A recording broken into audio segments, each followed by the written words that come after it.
Hello everyone and welcome back to another Black Desert video. So today we are going to be updating one of our older videos talking about Failstacks. And with the recent change a couple weeks ago, they made the Origin of Dark Hungers and the new one that drops from the Morning Light ones. Basically those are the half value ones. And they changed how all of this works, and all of these are the Dark Origin of Hungers. Essentially, let me show you what they are real quick in case you have no idea. These things, these are how you build your stacks from 100 to 300, and I might make another video in the future talking about how to cost effectively enhance with like reblath and everything. But today in this video, what I wanted to talk about are various breakpoints on gear that you guys are probably going to see as well, and notable items that you're going to be most likely self-enhancing. And so yeah, let's bring this up over here, and then what I wanted to talk about is what changed. So first of all, they made it easier to get a 300 stack. Back in the day, it used to be like roughly around 40 of them, like 40 something, to get from 100 to 300 stack. Now it's 22, and this is the after change. So if you start your stack on whatever number and use it Origin, that's what you get, and it doesn't factor in the Valk's Cries or your +0 or 1 to 5 from the adventure journals. So you take your base number and then go from there. So let's go over a lot of things from notable gear from mid to end game. If you are planning on self-enhancing like a Blackstar weapon, for example, it doesn't matter which one, main, awakening, offhand.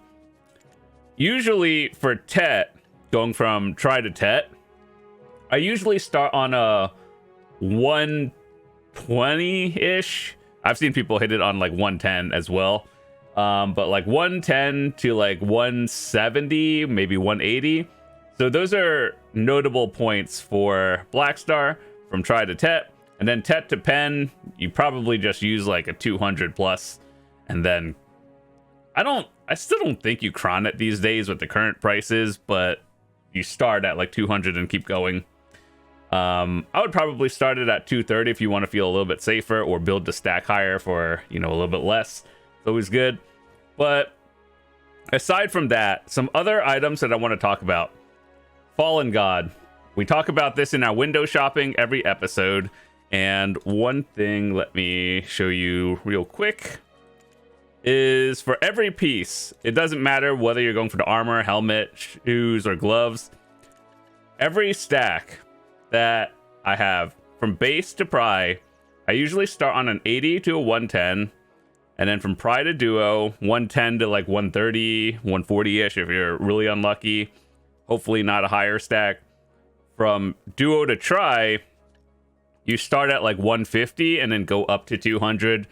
And I think what I've seen on average is most people hit it on like 180-ish. And then Try to Tet, people go for, you know, basically whatever your highest stack is, simply because Tet Fallen God is probably one of the most expensive things you can like outright buy aside from Pen Devo accessories. So when people use a higher stack on this, I don't blame them for it. So what I did was roughly around a 240 stack-ish area. 240 to probably around 280 is what I would use from Try to Tet for Fallen God, and it doesn't matter for all of the pieces. But looking at the chart, usually it's probably better to, I would say probably just click Reblath up until like 150, assuming you're starting at 100, right? Then you can go to 150 on Reblath, and it's probably a lot cheaper. And then 150 to 270-ish, you could start clicking on whatever you need. So whatever tier your Kharazad is, and then around 270 to up to the 300 is where things get a little bit tricky. And so using those Origin of Hungers is actually a good thing to use, because like you just pay 1 billion and it gets more expensive, and you don't really want to risk the Failstack popping on some gear you don't actually need. So if you're assuming that like you're going into the end game, right? And you need, let's say, a 280 stack. That is when you would use it, or something higher than that. And then if you look at the chart, you know how it says from like 297 to 300? One thing I would recommend people do is, from all these rewards in the game, these basically dim origins, these will always give +1 no matter what stack you're at, whether you're using like, well, actually I think they give a few more on the lower hundreds and then going up, but like going into the higher areas past like 230, I believe, or 210 is when they start giving +1.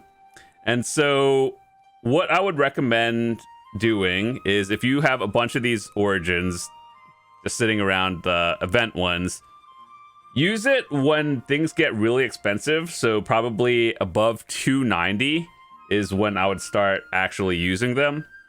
But ultimately, from 100 to maybe like 150, start clicking like Reblath or, you know, Tet Blackstars to build your stack over there. And if it goes on Blackstars, obviously that's profit. If you're doing it right, probably. And then for people who are trying to build like a from 150 to 200, you could probably click, yeah, I guess even more. You could technically build a Tet Blackstar stack to 200 or Reblath. And then after 200, you don't want to click Tet anymore. I feel that 200 is kind of low when it comes to, you know, Blackstars or Tet Blackstars. And even going for pen, you kind of want to start at like a 230-ish.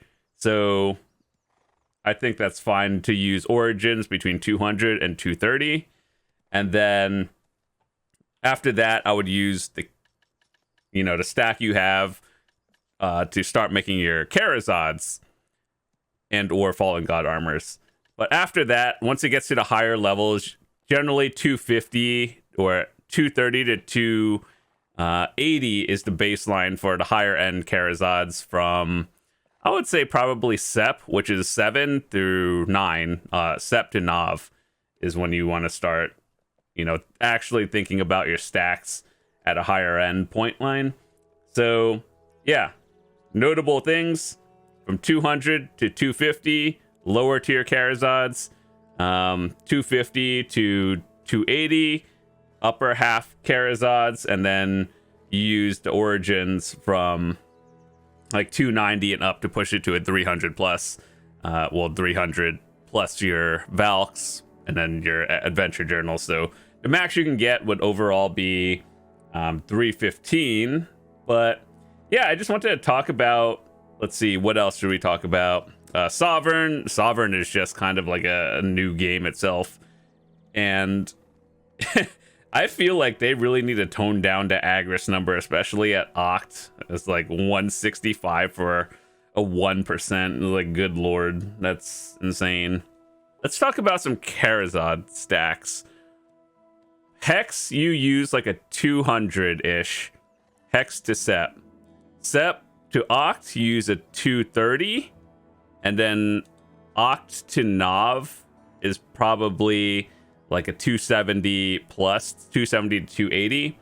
And then Nav to Deck, you probably use like a 300 plus the Valks plus your adventure journals, and then just keep going from there. Sovereign is like a little bit different. Use a little bit lower in the upper 170s, and then going to Oct, use kind of like 250 and up.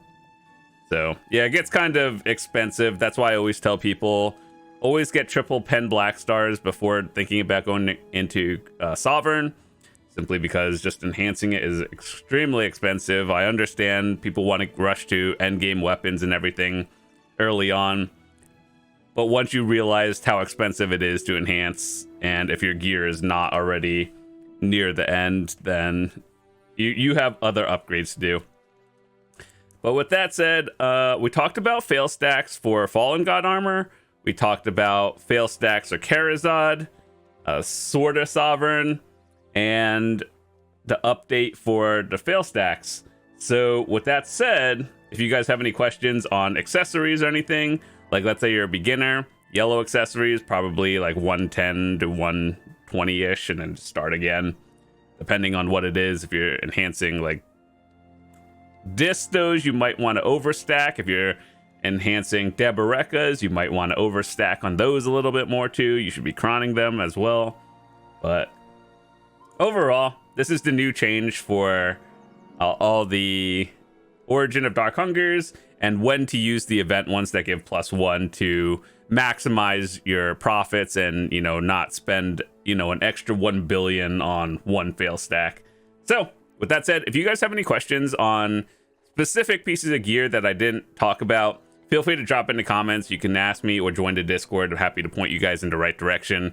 And yeah, hopefully all this helped you, and I just thought this was a good thing to update, because building a fail stack is the easy part nowadays. Actually getting things to go is not the easy part.